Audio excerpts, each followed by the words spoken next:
दोस्तों, स्वागत है आपका आज के हमारे नए क्लास में। और 12th वालों के लिए हम फिजिक्स में आज की क्लास में और भी कई सारे मोस्ट इम्पॉर्टेंट क्वेश्चंस लेकर आ चुके हैं। आज आपको बताएंगे जो आपकी सेकंड बुक है उसके कौन कौन से मोस्ट इम्पॉर्टेंट क्वेश्चंस हैं। आपको बता देते हैं, अगर आप पहली बार इस वीडियो को देख रहे हैं तो देखिए, फिजिक्स में आपको पता ही है दो बुक है, एक पार्ट ए है और एक पार्ट बी है। तो पार्ट ए में आपकी यूनिट थी इलेक्ट्रिसिटी और मैग्नेट। तो इसके जितने भी मोस्ट इंपॉर्टेंट क्वेश्चंस थे वो हम इससे पहले वीडियो में बता चुके हैं। तो अगर आपको देखनी हो तो आप देख सकते हैं। और आज के क्लास में पार्ट बी के बारे में बताएंगे। तो पार्ट बी में आपकी 3 यूनिट्स हैं। कौन कौन सी? एक है इलेक्ट्रॉनिक्स, और है आपकी लाइट, और है न्यूक्लियर फिजिक्स। ठीक है, तो ये 3 यूनिट्स है। इन 3 यूनिट्स के कौन कौन से क्वेश्चन काफ़ी ज़्यादा इंपॉर्टेंट है तो उसके बारे में आज की क्लास में हम आपको बताएंगे। तो चलिए स्टार्ट कर देते हैं। सबसे पहले आपका जो पहला क्वेश्चन है, आपकी इसमें पहली यूनिट लाइट है, यानी कि प्रकाश। तो इसमें ये टॉपिक काफ़ी इंपॉर्टेंट रहता है कि किसी अवतल या उत्तल पृष्ठ के लिए प्रकाश का अपवर्तन का सूत्र आपको निकाल कर दिखाना पड़ेगा।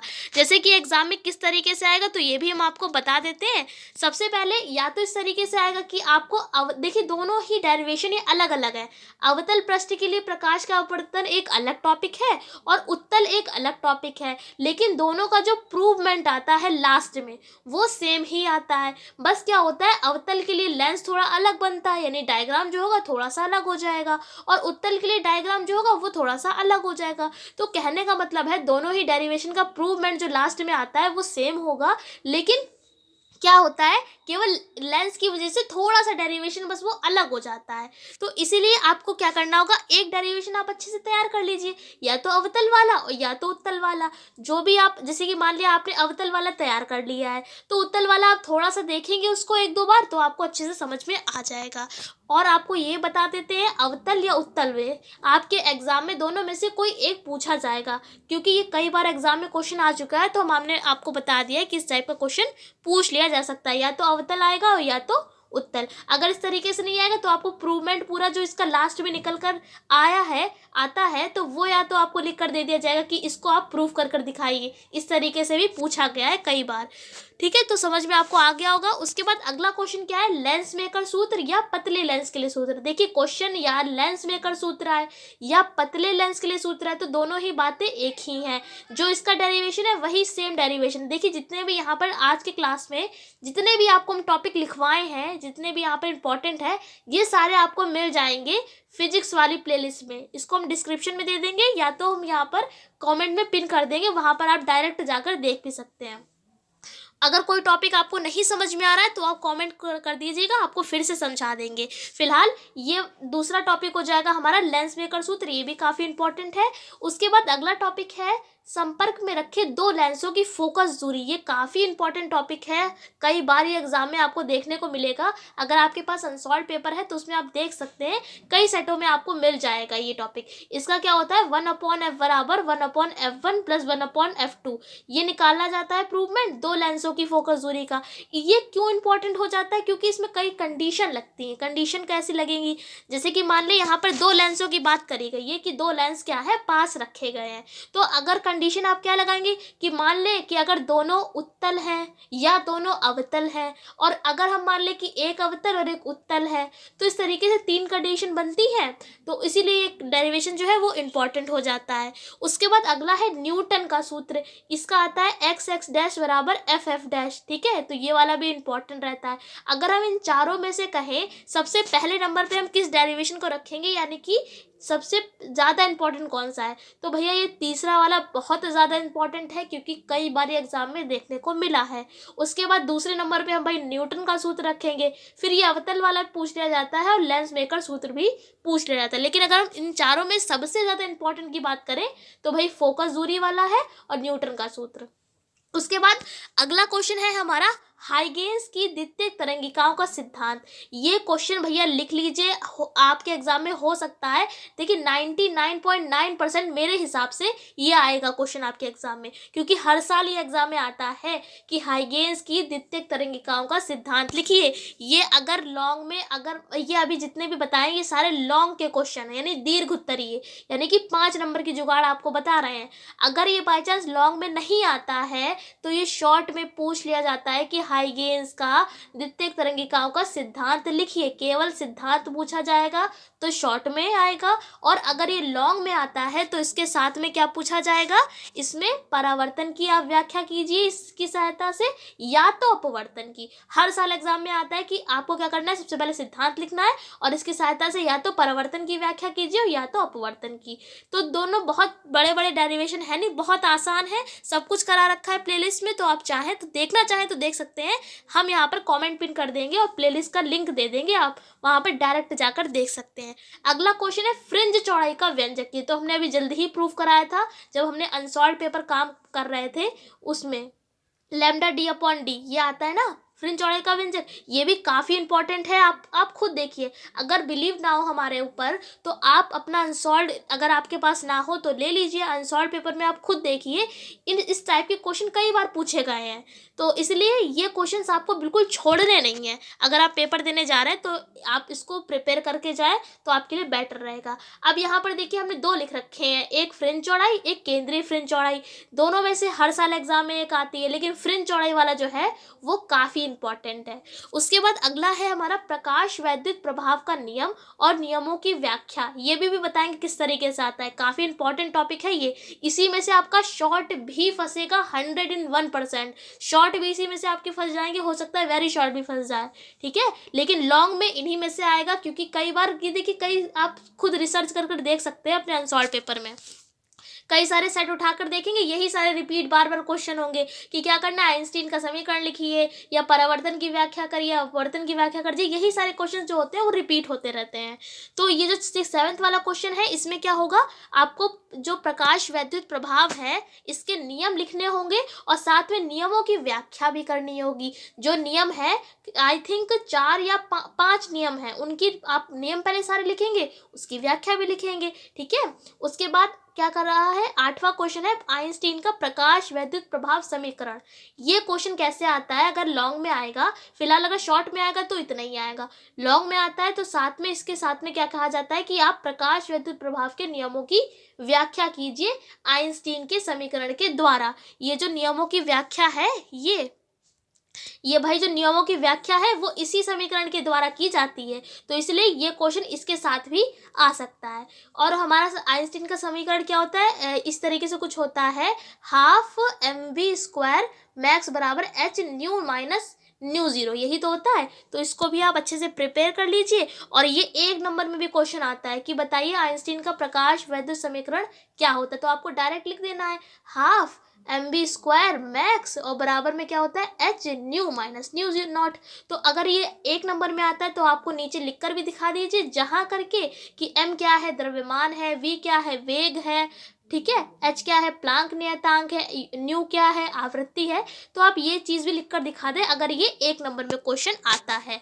उसके बाद अगला क्वेश्चन है हमारा कि पीएन संधि डायोड अर्ध तरंग दृष्टिकारी के रूप में, ये भी लिख लीजिए 99.9%, यानी इसका मतलब है देखिए पूरा 100% कोई चीज़ नहीं होती है, इसलिए यहाँ पर ये कह रहे हैं ये भी कई बार क्वेश्चन देखने को मिला है कि अर्ध तरंग और पूर्ण तरंग दृष्टिकारी के रूप में कई बार एग्जाम में आता है, शॉर्ट में आता है, या तो अर्ध तरंग पूछा जाएगा या पूर्ण तरंग पूछा जाएगा। एक आप इसमें से पढ़ेंगे, दूसरा आपको खुद याद हो जाएगा क्योंकि रिलेटेड है। अर्ध तरंग में क्या होता है, एक पीएन संधि डायोड का यूज करते हैं, पूर्ण तरंग में क्या होता है 2 का यूज कर लेते हैं, बस इतना सा डिफरेंस होता है। उसके बाद आपको पीएनपी और एनपीएन ट्रांजिस्टर के बारे में पता होना चाहिए कि पीएनपी ट्रांजिस्टर होता क्या है और एनपीएन ट्रांजिस्टर क्या होता है, इसकी क्रियाविधि क्या होती है, तो इसके बारे में भी नॉलेज आपको होनी चाहिए। उसके बाद बोहर का परमाणु मॉडल, ये शॉर्ट में आ जाता है। और उसके बाद अब यहाँ पे देखिए, यहाँ पर मैं कुछ सूक्ष्मदर्शी और दूरदर्शी लिखा है। पहला है संयुक्त सूक्ष्मदर्शी, इसी को यौगिक सूक्ष्मदर्शी भी कहते हैं, इसके बारे में हमने आपको अनसॉल्व में भी सॉल्व कराया था। फिर खगोलीय आय, अपवर्तनीय आय, ज्योतिष आय, ये सभी नाम एक ही हैं, ठीक है। ये दूरदर्शी जो है अगर आता है आपका खगोलीय दूरदर्शी, अपवर्तनीय दूरदर्शी या ज्योतिष दूरदर्शी, ये तीनों ही बातें क्या है, एक ही हैं, बस इसको अलग अलग नाम दे दिए गए हैं, लेकिन क्या है, दूरदर्शी ये एक ही है। जैसे कि संयुक्त को हम यौगिक सूक्ष्मदर्शी भी कहते हैं, तो दोनों ही हमने करा रखे हैं। तो ये लॉन्ग में कैसे आएगा, इसके संग में भैया एक सवाल लग कर आएगा, तब ये लॉन्ग में आएगा। और अगर केवल ये लॉन्ग में इसी तरीके से आता है तो साथ में भैया इसके बारे में आपको पूरा लिखना पड़ेगा। कैसे पूरा लिखेंगे, पहले संयुक्त सूक्ष्मदर्शी होता क्या है, इसकी क्रियाविधि, इसकी रचना, फिर इसकी आवर्धन क्षमता आप निकालेंगे, उसके बाद प्रतिबिंब कहाँ पर बनेगा, इसका किरण आरेख। तो अगर लॉन्ग में आता है तो आपको ये पूरा डिटेल में लिखना पड़ेगा। लेकिन कभी कभी एक ऐसा होता है कि मान लिया आपको दे दिया गया कि संयुक्त सूक्ष्मदर्शी का केवल क्या बनाइए, किरण आरेख बना दीजिए, यानी कि आपको डायग्राम बना देना है, साथ में एक न्यूमेरिकल दे दिया जाएगा इस तरीके से। ऐसे ही सेम केस यहाँ पर भी होगा। अगर लॉन्ग में केवल इतना आता है तो पूरा लिखना पड़ेगा, जो भी हमने आपको बताया इस वाले में। उसके बाद अगर नहीं ऐसा आता है तो किरण आरेख केवल कह दिया जाएगा और साथ में न्यूमेरिकल लगाइए, या तो ये कह दिया जाएगा आप इसकी आवर्धन क्षमता भी बताइए। ठीक है, इसमें एक और दूरदर्शी है यहाँ पर जो कि हमने लिख रखा है, परावर्तक दूरदर्शी। ये लास्ट ईयर आया भी था, अभी जो 2022 में जो एग्जाम हुआ था हमारे यहाँ, तो ये आया था शॉर्ट में नहीं, वेरी शॉर्ट में 1 नंबर में आया था, शायद 1 या 2 नंबर में कुछ आया था, याद नहीं है हमको। परावर्तक दूरदर्शी का किरण आरेख बनाइए, बस इतना ही क्वेश्चन था। आपको क्या करना था, बस आपको परावर्तक दूरदर्शी का डायग्राम बना देना था बस। और डायग्राम आप बनाते समय ये चीज़ ज़रूर याद रखें कि उसकी लेबलिंग जो है वो अच्छे से कर दें। लेबलिंग का भाई अब क्या मतलब है, यानी कि जो आप बनाए उसको सफाई से तो बनाए, लेकिन साथ ही आप उसमें जो नाम उसमें लिखें कि क्या चीज़ क्या है, वो बड़ी सफाई से लिखें। ठीक है, जिससे कि कोई भी एग्जामिनर आपकी कॉपी चेक कर रहा हो तो आपको उसको कोई प्रॉब्लम ना हो, आपका डायग्राम देखते ही वो क्या हो जाए, इम्प्रेस हो जाए और आपको पूरा नंबर दे दे। क्योंकि वहाँ पर देखिए बोर्ड एग्जाम में आपकी कॉपी को जवाब देना होता है। कॉपी आप जितनी अच्छी लिखेंगे उतने ज़्यादा आपको अच्छे नंबर मिलेंगे। कभी कभी क्या होता है, बच्चे को आता पूरा पेपर है, मान लिया उसको 70 में 70 का पेपर आता है, ठीक है, मान लेते हैं उसको 70 में 70 का पेपर आता है, लेकिन क्या होता है, मान लिया उसकी हैंड राइटिंग बहुत गंदी है, समझ में ही नहीं आ रही है। ठीक है, तो हैंड राइटिंग भी काफ़ी मैटर करती है आपके एग्ज़ाम में, क्योंकि वहाँ पर बच्चा क्या है, वो रेगुलर स्कूल जाता था नहीं जाता था, इससे मतलब नहीं है। वहाँ पर आपकी कॉपी को जवाब देना होता है, इसलिए कॉपी को बहुत अच्छी से लिख कर आइएगा, बिल्कुल साफ साफ अच्छा।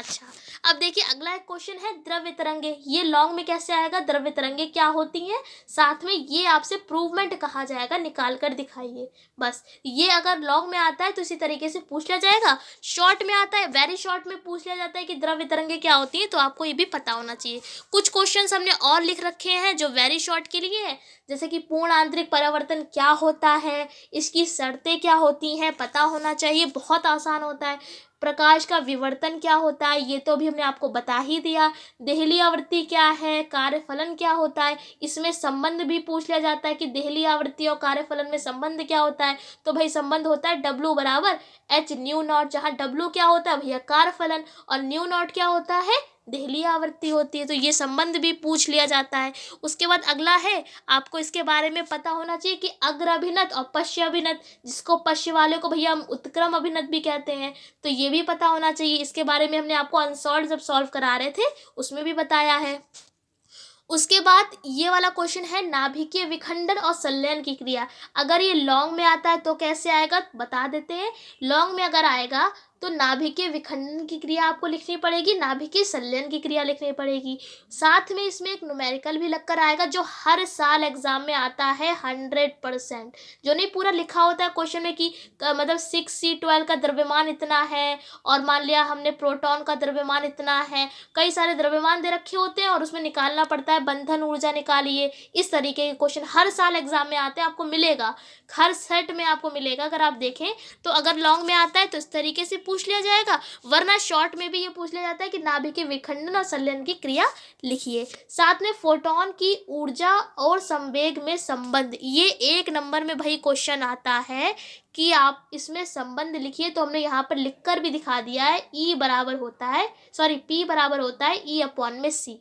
यही इसका आंसर भी है। अगर एक नंबर में ही यह क्वेश्चन आता है और लॉन्ग में पूछा ही नहीं जाएगा, क्योंकि डायरेक्ट आपको संबंध लिखकर दिखाना है। फोटोन की वही ऊर्जा होती है ई और संवेग होता है पी, बस ये संबंध हो गया। चाहे तो आप इस ई को हटाकर, मतलब ई जो होता है वो एच न्यू के भी बराबर होता है, ऐसे भी लिख सकते हैं। बस इतना याद रखिए, जब भी आप एक नंबर वाला क्वेश्चन करें इस तरीके से संबंध वाला, तो जैसे कि मान लिया यहाँ पर पी बराबर ई अपॉन सी था, तो आप जहाँ कर जरूर लिखते हैं, क्योंकि अगर आप केवल फॉर्मूला लिखते हैं, एग्जामिनर को थोड़ी ना पता है कि यहाँ पर क्या, कौन सी चीज़ क्या है।